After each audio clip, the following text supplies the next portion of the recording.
some guest panelists as well. So let's bring up to the stage, all the way from Canada, let's bring up Daniel Bissonette. Woo-hoo. Take a seat on the couch there, young superstar. Right there, that's you, perfect. All right, next one to the stage, they call him the elementary entrepreneur. Bring it to the stage, Julian Alfaro. Oh, these look so cool. And of course, we gotta bring it up. We gotta round it out with a female in the room, the one and only Child Hunger Sucks superstar, Ever Matson. Come on stage, girl.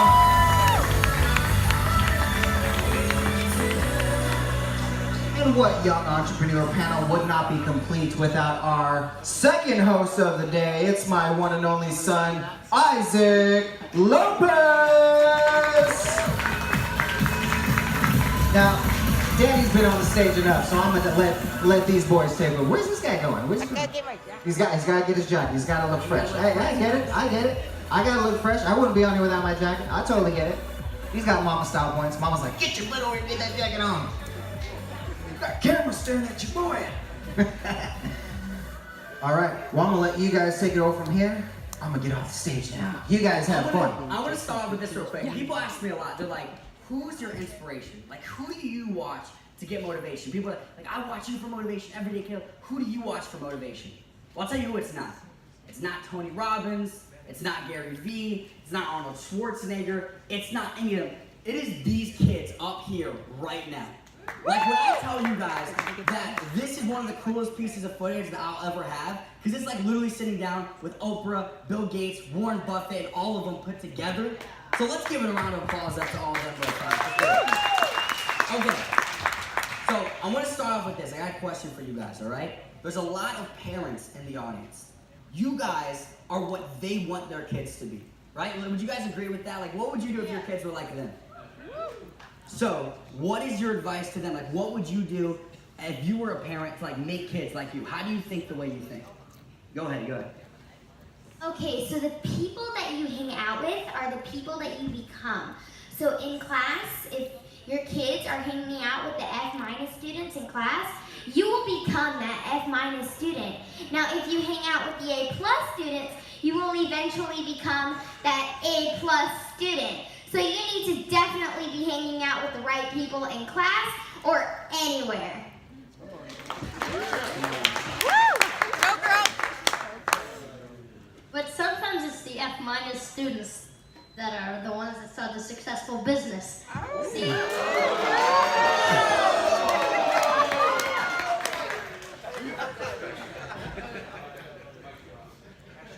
The problem is school doesn't really prepare you for the 21st century. It's out of date because it adapts very, very slowly. Come on, for the people in the back. I know this because when you try to start a fundraiser at your school, and then end up waiting 6 months, and then finally get it done, and it's a disaster, you know things move very slowly. And I mean, just look at what you're being taught. And I'm very grateful to have a principal that allows me to have a half day, so I work on my social development when they're learning English. When they're learning history, I'm making history. So I think the best advice would probably be, see, what I do is I teach people how they can rewrite their genetic code to unlock their greatness. So if you're constantly deactivating your genius, it doesn't matter who you hang out with or what you're doing. It's about how you treat your brain and your body first. And I mean, Caleb and Matt, they have a juice every day because they know what they're doing, right? And look at Caleb, he's on fire. So you have to eat the right foods. You have to control the environment around you to unlock your greatness. So I would definitely recommend looking into that. And I would give, here's some advice.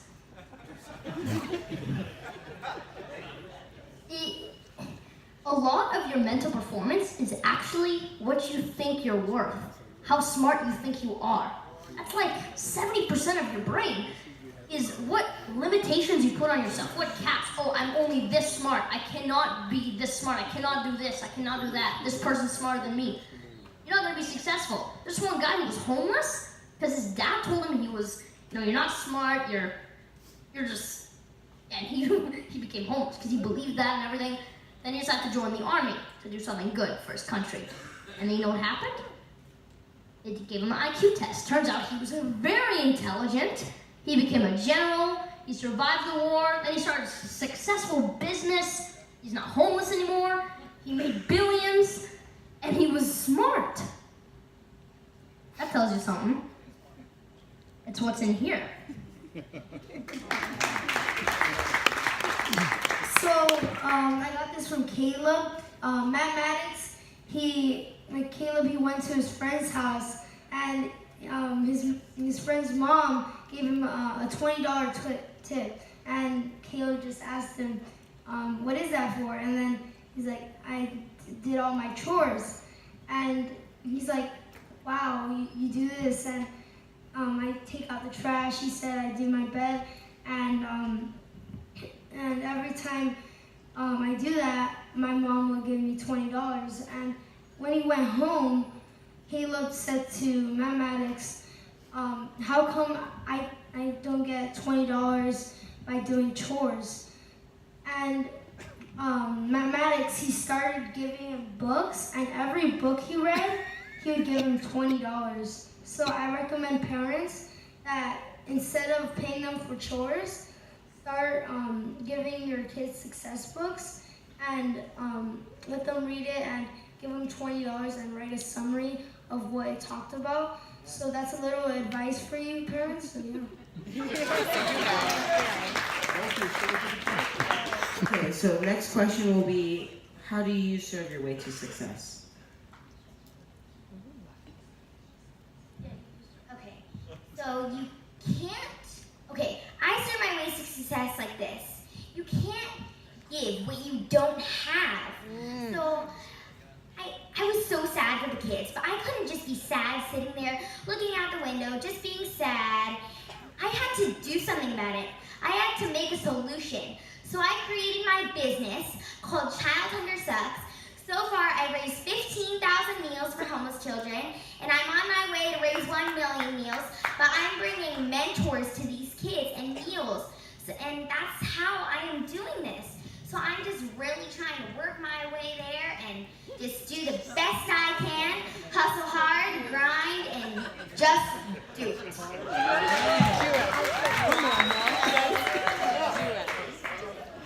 Yeah, actually, I just want to add one more thing to the question.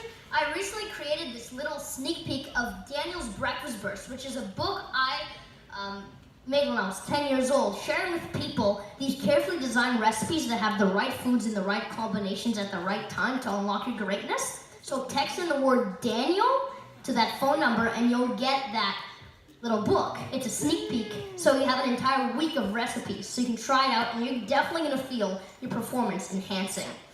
Alright, so how do I serve people? Well, I think we focus a lot on people, ourselves, but what about intelligent life forms out there?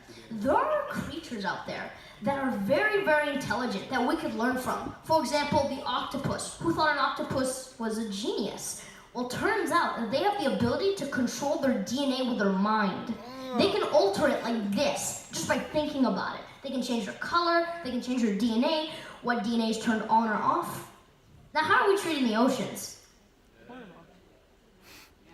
So, what I do is a portion proceeds from my book, Daniel's Breakfast Burst, and so my programs go to supporting the Borneo wildlife preservation, which helps support these Borneo pygmy elephants, which are the smallest elephants in the world. They're so cute, but they're really endangered. Like, there's 1,200 left. There's very few, and they're being killed at a very fast rate. But these are important to the biodiversity of Borneo, and Borneo is a beautiful place. See, biodiversity is like a weave. Each and every species that weave is like one string in that weave, and when you pull out a species, when it's extinct, it puts the whole weave at risk. So with all these species going extinct, you know, the weave, which we are a part of, is in danger. And so that's kind of what I do. Oh, say that question again. I just want to hear it once. How do you serve your way to success?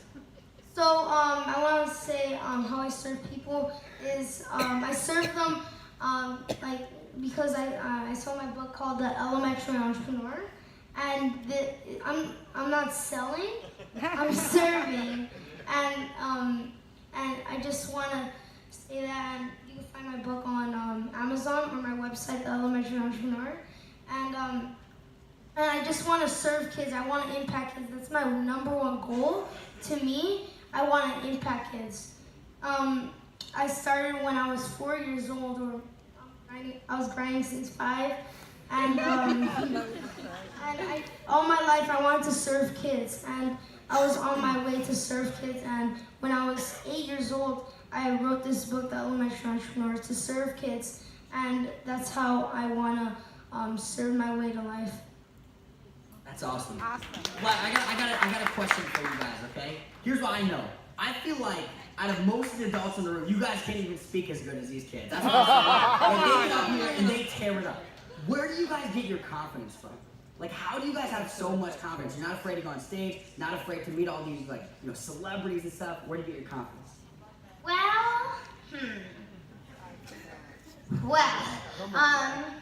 don't like to be afraid. I'm not afraid when I do these things. And I'm not really actually sure where I get my confidence. I probably get my confidence from my heart telling me that you're gonna do great, because you can't just put that doubt in yourself. You have to tell yourself how good you're gonna do, because sometimes you might not be able to do good, but you just try as hard as you can. So that's what I try to do. That's where I get my confidence, from my heart and from my mind and my hustle. Yes, girl! I'd say for me it's 2 things. Number 1, I suck on stage when I'm nervous. It's not an option. So I think people are so afraid if they're gonna fail. Well, you're gonna fail if you're nervous. So don't be nervous, because otherwise you're gonna fail. But also, people talk about setting goals, and you have to have your goals. But for me, it's not really about the goals. It's about the mission. For example, I was filming one of my videos one day, and I found out Susan Cameron, the wife of James Cameron, bought my book. But I was just filming a video to teach people how they can unlock their greatness. You know, I was, another time I was filming a video and teaching people for my program, someone actually bought my book, and I'm like, oh, cool. And they sent me an email saying I was ranked in the world's top 100 most influential vegans. I didn't know that. It's about the mission. And then these accomplishments just come after. They follow up. Because when you're changing the world, when you're focusing on your mission, then great things happen.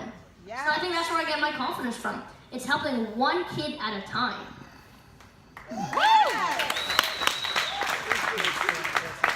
So how I get all my confidence from, I would probably listen to Les Brown and Tim Grover, Caleb.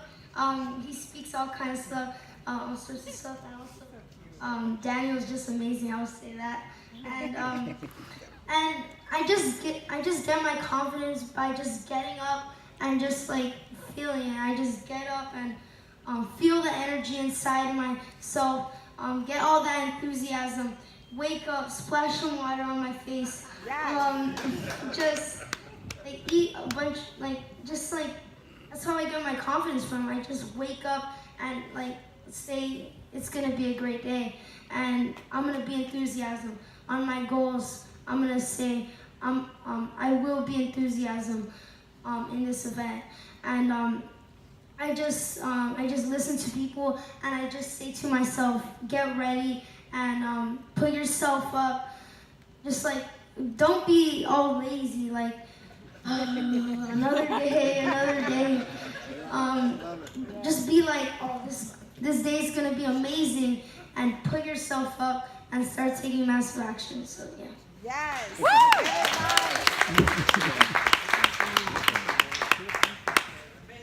Elementary entrepreneur, yeah! Big round of applause! Should we wrap it up, or should I answer that question myself? Answer yourself. Okay.